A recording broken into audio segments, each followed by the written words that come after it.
Hey, watch those lines. They're touching the car. Get back. Get. What's your kids' names? Starting from the infant. The infant. The infant. Hey, thank you. Power lines are on fire. A car crashed, power lines down, sparks flying, and somewhere inside that wreck, children. Troopers arrived at the scene not knowing if anyone was alive. What they found inside that car, a secret the driver had been hiding, would stop them cold. And the clock was ticking, because those lines could drop at any second.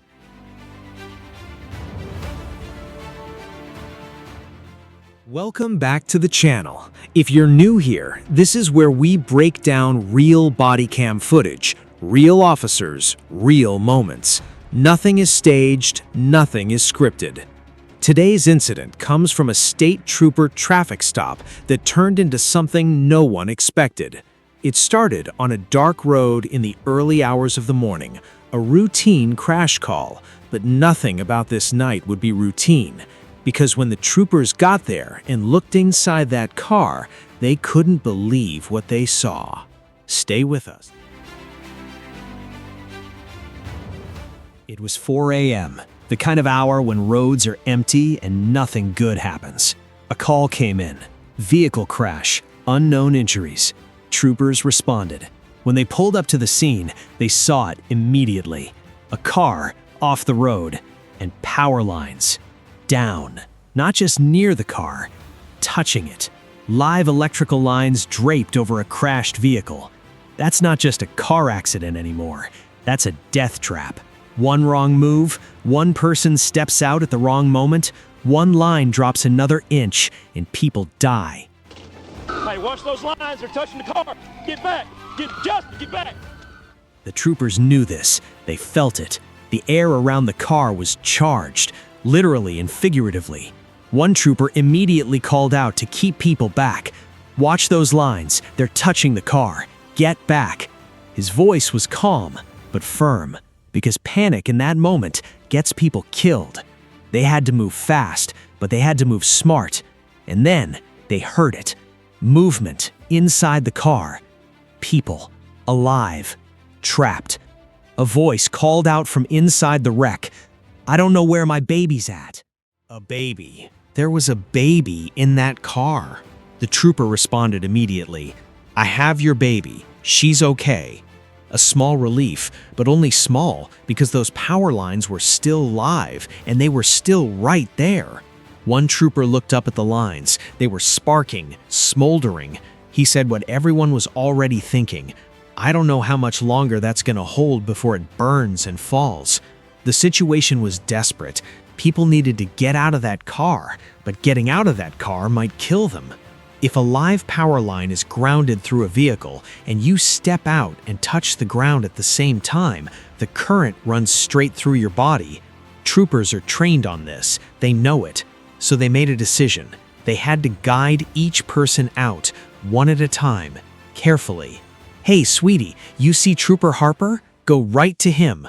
One by one, they got people out. An adult, then another, then a child. The kid had a broken arm. A child in a crash with a broken arm surrounded by live electrical lines. And still, there was more. Another voice from inside the car. There's another baby and yep, I don't like that. Another infant, still inside, still trapped. And the driver, he couldn't get out to help. The troopers worked fast. Every second mattered. Every step had to be calculated. They got the second baby out. Both infants safe. The kids were checked one by one. Scratches, a broken arm, but alive. One trooper, in the middle of all this chaos, pulled out a sticker. Hey buddy, you want a sticker? Put it on your shirt. That moment right there, that's what this job is. One hand managing a live electrical crisis, the other hand calming down a scared little kid with a sticker. That's not in any manual, that's just human. But once the children were clear, attention turned back to the driver. And that's when things took a very different turn. The driver was still near the vehicle. He seemed disoriented.